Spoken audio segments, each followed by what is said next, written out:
Welcome back, honors. Welcome back to it. Welcome back to your flipped classroom and our continuing discussion about the Industrial Revolution of the mid-1700s to the 1800s in Great Britain. So, of course, really quickly, though, I'm going to clip this in. Sorry for it being a little bit late and stuff like that, but as you can see, I was visiting these darling, very adorable people and stuff like that. There's Daddy right there, the man from Google Maps himself that actually was, like, picking up trash on the side of the road right there. All right, so yeah, hanging out with them this weekend, so that's why I'm uploading this a little bit late. But go ahead and watch this flip that I recorded last year where we're going to wrap up talking about the Industrial Revolution, going from social classes and how they were changed to conditions to working in factories to also talking about massive effects of this revolution as well. But we'll talk about that here in about 2 seconds. See y'all soon. And people are now kind of existing right on top of each other. You got the growth of new social classes, right? New social classes including the growth of the industrial middle class, right? Now, we've had a middle class before. The bourgeois, the bourgeois, or the bourgeoisie, literally could be considered the middle class for a really, really long time, right? The industrial middle class is those people who owned and operated private businesses, railroads, factories, etc., right? Those are your entrepreneurs, though. But now the Industrial Revolution is creating more area for improvement of them, so literally the middle class is beginning to grow. And then you also have the industrial working class. Now, this is an important group of people, all right? The industrial working class is going to be massively important because those are your factory workers, okay? Your lower class, your poorer individuals that are working in these new and different areas, right? Now, to keep going with this, though, you got to ask yourself, okay, this is all happening in Great Britain, Mr. Terry, right? This is all going down in areas in London. We've been looking at the island of Great Britain for the Industrial Revolution for a really long time, but I know for a fact that this is going to spread. So how long did it take for the continent to get the Industrial Revolution? Well, the thing is actually, it didn't happen until much later, close to the 1800s. And the biggest reason why, there are two big reasons why, actually, because as you can tell, the spread of the Industrial Revolution right here in the 1840s when it began to top out, it didn't get into these areas until the 1880s, 40-something years later, 4 decades later, when the Industrial Revolution began to spread, right? Now, why is this, though? A lot of it has to do with the fact that, one, Great Britain kept it a secret on purpose, okay? So write that down. Great Britain kept this whole thing a secret on purpose, right? They didn't want other people to find out about it, okay? Because they wanted to keep the ability for them to have the market share in cheaply produced textiles and other factory items.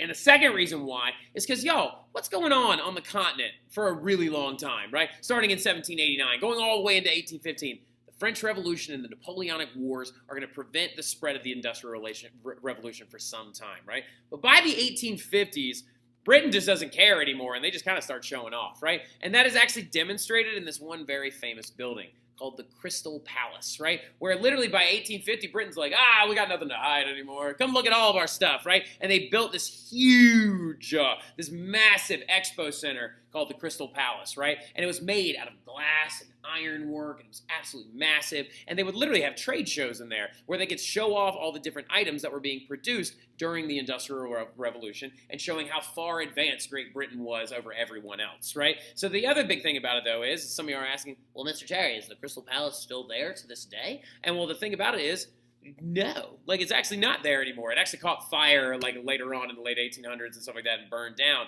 They believe that actually it's because the thing had wooden floors that actually that's where the fire started, got so hot it melted the entire place. But as a little bit of a vestige of something, there is an English Premier Soccer team called Crystal Palace that's named after this entire thing, okay? So for our soccer fans in the house, there is an actual little vestige of them still sitting around, okay?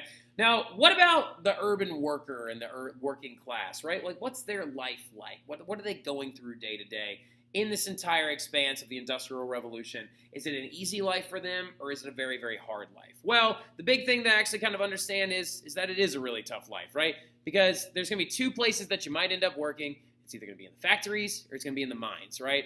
And the factories are terrible. And we will talk about the harsh conditions of the factories right here, and we will keep going with that as we actually grow our understanding of this entire process when I see y'all next in class, okay? So y'all have a good one. I'll see y'all soon. Exactly, Mr. Terry from the past, right? Exactly, Mr. Terry from a year ago, wearing that tie that I really do enjoy, but I got to go back and actually find a better white shirt to wear it with. Now, going into it, though, left off talking about the working class, right? We talked a lot of stuff in this flip already about social classes, the expansion of the Industrial Revolution, the Crystal Palace, wow. But now we're getting into what was life like for this working class, right? How is the working class going to be severely differentiated from the middle and upper class, and how are their lives going to be so much more inherently dangerous and full of hardship by comparison to the other classes, right? And then also, how is this life probably going to be a little bit worse than it was when you used to live out in the countryside, right? Now, going into it, a couple things we need to understand first and foremost. There are those two places you could end up working: the factories or the mines, right? Now, the conditions in the factories were absolutely atrocious. Shifts lasted anywhere from as long as 12 to 16 hours. Machines had absolutely no safety mechanisms or emergency turnoffs of any type. Now, what I mean by a safety mechanism is for any of y'all that was ever like me as a kid. If you have a top-loading washing machine, right? You lift the lid up, right, and you throw your clothes in there, and it spins in this direction. There's a little button that I realized whenever I was little that is right there underneath the cover, that if you push it down, the actual spin cycle will kick back on. But it's designed so whenever you open the lid, that the spin cycle stops for your safety. These early factory machines, like these power looms and things like that people were actually operating, had no such safety mechanisms. So you're talking about people could very easily get injured by these machines, and they oftentimes did, right? Factories also had little to no ventilation, very, very little. The air was stagnant in there. It wasn't actually being moved around by an HVAC system or anything of the like, right? Because none of that stuff's going to actually pop up until close to the 1900s. And then also, these windows that they had were limited, right? So you had hot, stifling factories that the machines are producing an excessive amount of heat as well, right? It's like a mass, y'all. People are just falling out left and right, okay? Now, workers are also going to get sick, okay? And when they do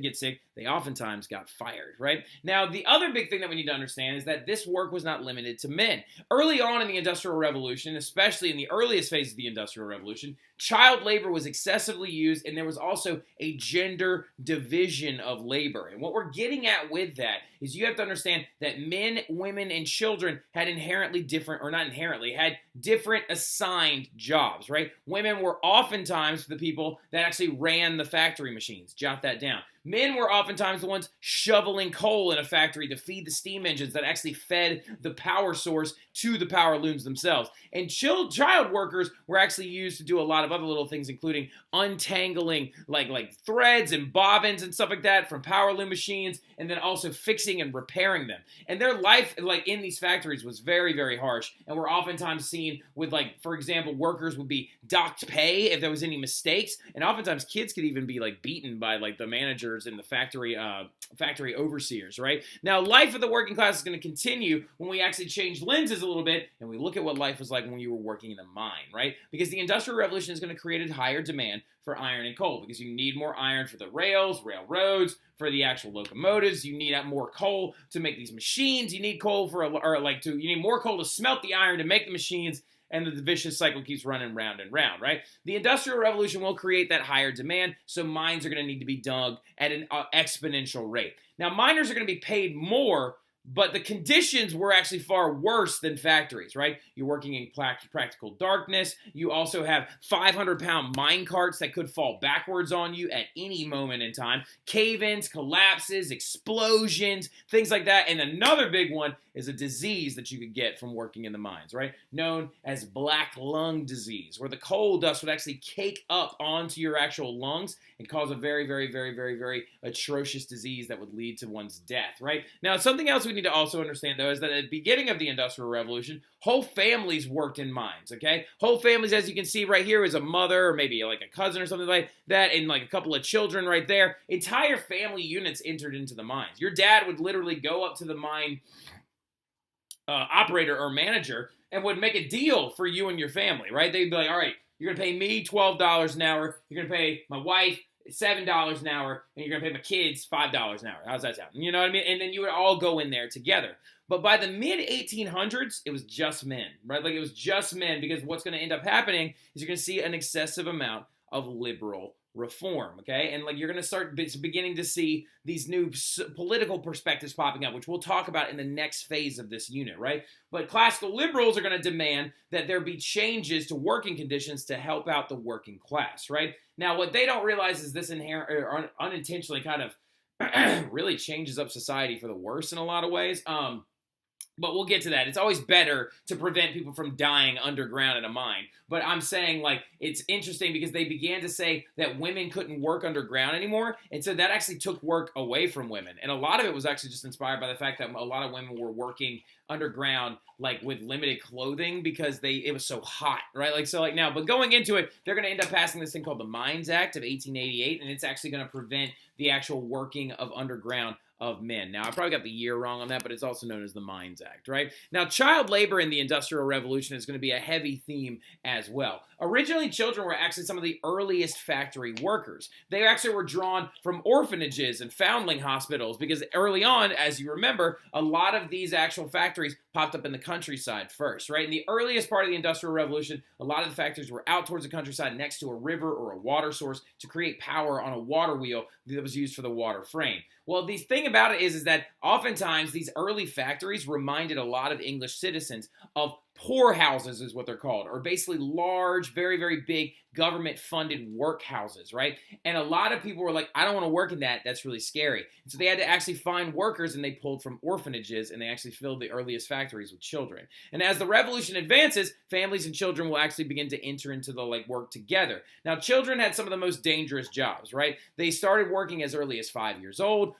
They worked hauling mine carts and opening air vents inside the mines, and then also they repaired factory machines. Now, what I mean by that, when we say repair, I don't mean that I was sticking them in there with a wrench. What actually would happen is, as you can see, all these little strings right here for this power loom are attached to these bobbins. Sometimes they would get tangled up, right? And so children would have to reach their hands inside of the power looms and actually untangle the threads, right? Because their hands were small enough to get in there. But when that machine kicked back on, if your hand got wrapped up in a piece of actual string or something like that, you could actually be severely injured. So you saw a lot of child injuries and stuff like that in the mines and factories as well.